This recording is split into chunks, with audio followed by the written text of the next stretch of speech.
CSS में एक वाहिद subject था जो तीनों टाइम में क्लियर नहीं कर सकी। सीएसएस के लिए मेहनत वर्थ इट होती है या नहीं। क्या मुझे याद है कि मैं रात को 3 बजे उठती थी और मैं रिवाइज करती थी। मैंने किस तरह तैयारी की थी, किस इंस्टीट्यूशन से तैयारी की, सीएसएस पास किया है या नहीं किया, ऐसे इवेल्युएट कर। अच्छा, मिस्टेक्स जो आपको अवॉइड करनी है। अस्सलाम वालेकुम everyone, I hope you all are doing well. आप लोगों ने मुझसे मेरे सीएसएस की वीडियो पे बहुत सारे सवालात किए थे, मुझे डीएम में भी बहुत सारे मैसेजेस आए जिनकी क्यूरीज थी, तो मैंने सोचा कि एक सेपरेट वीडियो बना के आप सबको मैं एक ही साथ आंसर कर दूं। सबसे पहला सवाल आप लोगों का ये था कि मैंने सीएसएस पास किया है या नहीं किया, तो जी नहीं, मैंने सीएसएस पास नहीं किया। दूसरा सवाल आप लोग मुझसे बार बार ये पूछ रहे थे कि मैं आपको अपनी बुक्स दे दूं, तो ये जी बुक्स मैं अपनी डोनेट कर चुकी हूँ लाइब्रेरी में, तो बुक्स आपको नहीं मिल सकती। और किसी भी बुक होल्डर से ये सवाल नहीं करते कि मुझे अपनी बुक्स दे दो, नहीं दे रही मैं अपनी बुक्स। अच्छा, एक सवाल जो आप लोग बार बार पूछ रहे हैं, ऐसे इवेल्युएट कर दे, ऐसे किस तरह लिखना है, ऐसे के बारे में मुझसे आपको गाइडेंस चाहिए। तो देखिए, ऐसे एक वाहिद सब्जेक्ट है जो तीनों अटेम्प्ट्स में मेरी क्लियर नहीं हुआ। यही वो रीजन है जिसकी वजह से मैं सीएसएस क्लियर नहीं कर सकी, इसलिए I am not the right person to ask about CSS ऐसे।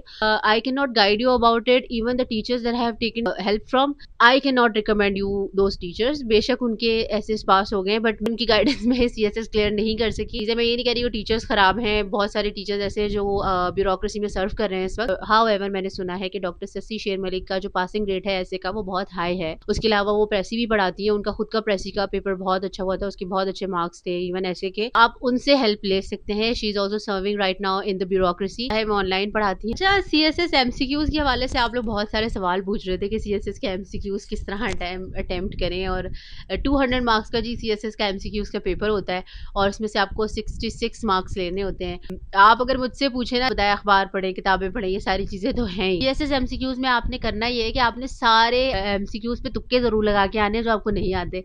आपने खाली नहीं छोड़ना पेपर, क्योंकि 200 में से 66 मार्क्स लेना कोई बहुत बड़ी बात नहीं है। मैंने 5 दफा दिया और मैं 5 दफा पास थी। मैंने कोई बहुत ज्यादा तैयारी थोड़ी की थी। मैं ये नहीं कहूंगी कि आप बेसिक तैयारी नहीं करें, जनरल नॉलेज की कोई भी बुक ले लें आपको सीएसएस के हवाले से, तो उसमें अच्छा खासी चीजें होंगी, आप पढ़ें उनको। सीएसएस के पुराने एमसीक्यू जो 5 साल के वो पढ़ें और आपको समझ आ जाएगा कि आपने करना क्या है।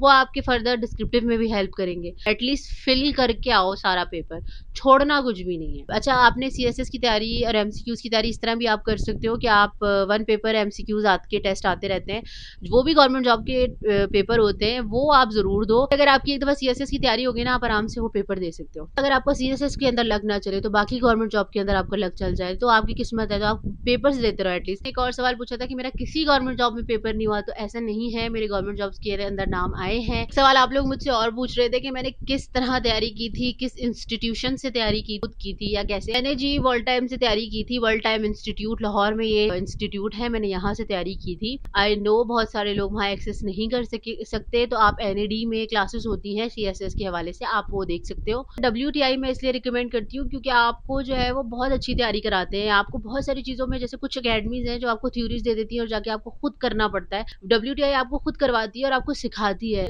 एक से एक बेहतरीन टीचर डब्ल्यूटीआई में मौजूद है। और इवन बहुत सारे जो टीचर्स हैं वो डब्ल्यूटीआई से अब नहीं पढ़ा रहे, तो वो अब ऑनलाइन पढ़ा रहे हैं। आप उनको सर्च करें, आपको बहुत सारे टीचर्स मिल जाएंगे। For example sir Ehsan Iqbal हैं, वो पढ़ा रहे हैं। सर मौज़म खान लोधी हैं, सर अरसलान जाहिद खान हैं।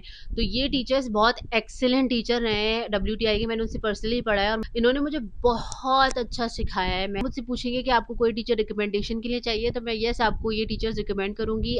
अच्छी बात यह है कि अब ये लोग ऑनलाइन क्लासेस भी कंडक्ट कर रहे हैं अपनी जाती एकेडमी से, तो आप इनको कंसिडर कर सकते हैं। आप लोगों ने मुझसे ऑप्शनल्स का पूछा था कि ऑप्शनल्स किस तरीके से हम ऑप्ट करें, तो कोशिश करेंगे जो आपकी डिग्री का बैकग्राउंड है उसकी तरफ जरूर जाएं। मुझे इस चीज़ ने बहुत हेल्प की थी। मैंने जो भी अपनी डिग्री के हवाले से ऑप्शनल्स थे वो सिलेक्ट किए थे और मेरा तीनों दफा पासिंग रेट 100% रहा है ऑप्शनल का। अच्छा, होता ये है कि जब आप सीएसएस कर रहे होते हो ना, तो सुबह शाम पेपर होता है। सुबह 9 बजे आप पेपर दे रहे होते हो, फिर 2 बजे पेपर दे रहे होते हो। इस साल ऐसा नहीं हुआ, बट अमूमन ऐसा होता है। क्या मुझे याद है कि मैं रात को 3 बजे उठती थी और मैं रिवाइज करती थी दोनों चीजें, और फिर मैं सुबह एक पेपर देती थी। बीच में जो 2 घंटे का गैप आता था, उस दौरान टाइम ही नहीं होता कि बंदा कुछ रिवाइज कर सके। आप बस हल्का फुल्का सा देखते हो एंड देन आप जाके पेपर दे देते हो। जब आप अपनी डिग्री से रिलेटेड ऑप्शनल सिलेक्ट करते हो, आपका माइंड ट्रेन हुआ होता है आपके सब्जेक्ट्स के हवाले से सोचने का। तो जब आप सीएसएस में बैठते हो, वो आपसे कॉन्सेप्चुअल क्वेश्चंस पूछते हैं, तो आपको पता होता है कि आपने क्या लिखना है। आपको अपनी कोई थ्योरी याद आ जाती है जो आपने कभी पढ़ी होती है या कोई अटेम्प्ट में दी होती है। सीएसएस में आप आपको कोई बाउंस किया जाता है ना क्वेश्चन, तो आप उसको अच्छे से अटेम्प्ट कर सकते हो। सीएसएस में ना कंसेप्चुअल क्वेश्चंस आते हैं, तो आपसे बिल्कुल बुकिश नॉलेज के हवाले से नहीं पूछा जाएगा, तो इस चीज़ का आपने ध्यान रखना है। अच्छा, मिस्टेक्स जो आपको अवॉइड करनी है, जब सीएसएस के लिए आप बैठेंगे तो आपको ये नहीं सोचना कि मैं पास हो जाऊंगा, ये चीज आपने अपने जहन से निकालनी है, क्योंकि ये आपकी जॉब का पेपर है। At the end of the day आपका रिस्क इससे आना है। इससे आप लर्न बहुत करेंगे, उस टाइम आपको एहसास नहीं होगा क्योंकि आप स्ट्रेस में होंगे, एंजाइटी में होंगे। दूसरी मिस्टेक आपने ये अवॉइड करनी है कि आपने अपनी डिग्री के साथ साथ सीएसएस शुरू नहीं करना, पहले अपनी डिग्री कंप्लीट करनी है। दैट इज वेरी इंपॉर्टेंट, क्योंकि हमारे पास बैकअप प्लान होना चाहिए। आप डिग्री नहीं है तो आप कैसे आगे बढ़ेंगे। मुझे याद है, मुझसे किसी ने एक सवाल किया था जब मैं सीएसएस छोड़ रही थी, सीएसएस के अलावा तुम्हारे पास है ही क्या, क्या करोगी? My answer was I have 2 degrees, I can do whatever I want to do, CSS does not define me. CSS मुझे वाकई डिफाइन नहीं करता। मैं यंग थी, मैं चांस ले सकती थी, मैंने अपने साल लगाए, मेरा लक नहीं था, बिकॉज हार्डवर्क बहुत ज्यादा था और मेरा पासिंग रेट बहुत अच्छा था। थ्रू आउट जो मैंने नंबर्स लिए हैं, मैं अपने आप से बहुत सेटिस्फाई हूँ कि हाँ मैं इतने स्कोर कर सकती थी। बहुत सारे ऐसे सब्जेक्ट थे जिनमें लोग हाईएस्ट मार्क्स नहीं ले सकते, मैंने लिए थे। एक पेपर में क्लियर नहीं कर सकी, तो मुझे इस चीज से एक चीज समझ आती है कि मेरी लक नहीं थी। और मेरे एक टीचर थे, जब मैं ग्रेजुएशन करी थी तो उन्होंने मुझे एक बात कही थी कि देखिए, आप लोग मेहनत करते हैं तो मेहनत जो होती है ना, वो आपकी जिंदगी का 5% होती है, 95% आपका लक होता है। ये चीज मेरे माइंड में बहुत क्लियर थी। अगर आपका लक नहीं हो ना तो आपको कोई चीज नहीं मिल सकती, और अगर आपका लक हो तो आपको हर चीज मिलेगी। तीसरी मिस्टेक जो आपने अवॉइड करनी है वो ये कि हर एक की बात आपने नहीं सुननी। हर कोई आपको गाइड करेगा, अपने तौर पे करेगा। जिस बंदे ने पास नहीं किया उसकी चीज पे आपने रिलाई नहीं करना, मैंने ऐसे पास नहीं किया तो मैं उसके हवाले से आपको गाइडेंस भी नहीं दे रही। लेकिन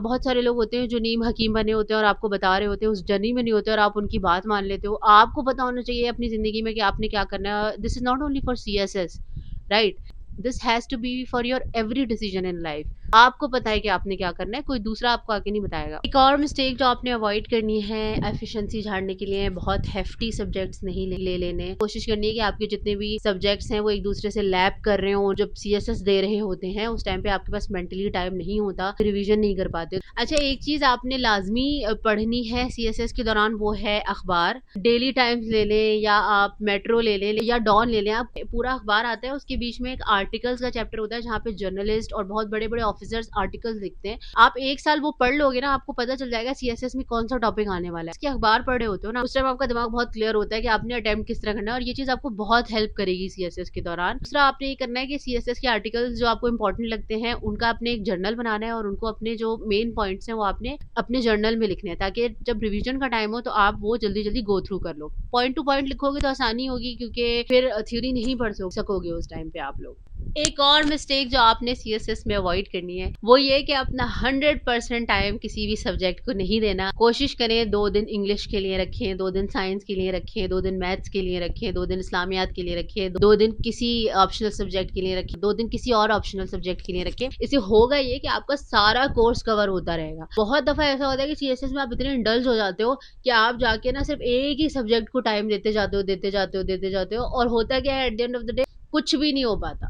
और ये मिस्टेक्स मैंने भी की है कि नहीं, मैं पहले एक सब्जेक्ट लिखूंगी और मैं एक महीना एक सब्जेक्ट से निकली नहीं, but then I realized what I am doing, so I just divided the time and it helped me to cover my whole syllabus. एक मिस्टेक जो आपने और अवॉइड करनी है वो ये है कि 3 घंटे होते हैं आपके पास पेपर देने के लिए। 3 घंटे में आपने 4 क्वेश्चंस को अटेम्प्ट करना होता है। होता ये है कि आपका जो पहला क्वेश्चन है वो 45 मिनट तो ले ही लेता है, तो फिर आप जब आखिरी सवाल तक आते हैं तो आप एग्जॉस्ट होने लगते हैं। जब आपका बिल्कुल फ्रेश माइंड होता है ना, तो कोशिश करें कि लास्ट पेपर में अपने हर क्वेश्चन जो आपने अटेम्प्ट कर रहा है उसकी आप पॉइंटर्स लिख लें, ताकि आपको आखिर में याद रहे कि आपने कौन सा क्वेश्चन किस किस हेडिंग के साथ रखना है। तो ये चीज आपको बहुत हेल्प करती है सीएसएस में। इवन ऐसे में भी आप यही करें। एक सवाल आप लोगों ने किया है कि सीएसएस के लिए मेहनत वर्थ इट होती है या नहीं, तो बिल्कुल होती है। ऐसा नहीं है कि सीएसएस आपने किया तो आपको कुछ भी हासिल नहीं होगा। 1 साल चाहे आप सीएसएस के लिए मेहनत करें या 4 साल या 8 साल या 10 साल, सीएसएस की मेहनत आपके कहीं ना कहीं काम जरूर आती है। ऐसा नहीं होता कि आपको सीएसएस हेल्प ना करे। मेरी पूरी पर्सनैलिटी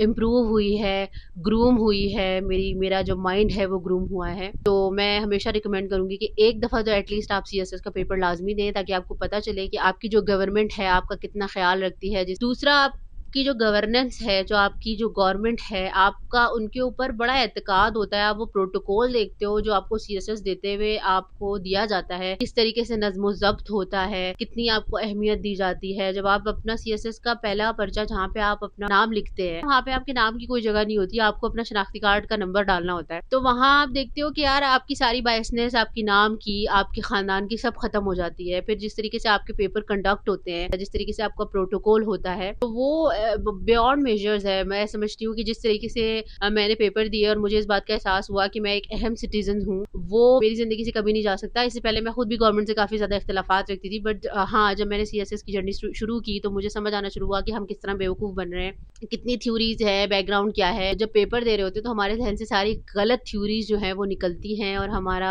कहीं ना कहीं समझ आता है कि गवर्नमेंट हमें सर्व कर रही है। हाँ, मुझसे बहुत सारे लोग इस चीज को लेकर इख्तिलाफ करेंगे, हमारी गवर्नमेंट हमारे साथ ये नहीं कर रही, वो नहीं कर रही। जब आप सीएसएस कर रहे होते ना, तो मैंने आपसे कहा कि आपकी मेंटल ग्रूमिंग होती है। जब आप उसके साथ साथ अपने कॉन्स्टिट्यूशन पढ़ते हो, अपने रूल्स एंड रेगुलेशन पढ़ते हो, आप देखते हो कि आपको कितने हकूक हैं। इतनी सारे हकूक का तो आपको पता ही नहीं है। आपको ये नहीं पता कि मुल्क कैसे सर्व करता है, दुनिया किस तरह चलती है, और हमारे मुल्क में जो पॉलिटिकल डिसीजंस लिए गए उनके पीछे क्या रीजंस थे, क्या बैकग्राउंड्स थे। आप अपना कॉन्स्टिट्यूशन पढ़ते हो, आपको अंदाजा होता है कि हमें तो कुछ भी नहीं पता। So I would always recommend everybody to at least give one attempt of CSS so that you can know how wrong you were throughout. हमारे जहनों में ना थ्योरीज बना दी जाती है कि ये इस तरह है, वो ऐसे है। जब तक हम अपनी नजरों से नहीं देखते ना, खुद एक्सपीरियंस नहीं करते, हमें समझ नहीं आती कि हमारे आसपास के लोग हमें किस तरह कैमोफ्लेज कर रहे हैं, उनको कितना तासुब था जो वो अपनी आने वाली नस्ल में डाल रहे हैं। आपको एक दफा जब आप थ्योरेटिकल चीजें पढ़ते हो, जब रिसर्च बेस्ड चीजें पढ़ते हो, जब अपनी आंखों से आप देखते हो, तो आपको एक बहुत मुख्तलिफ दुनिया नजर आती है। ये एक ऐसी चीज है जो आपकी जिंदगी बदल देती है। अच्छा, आप लोगों ने एक क्वेश्चन मुझसे बार बार किया था,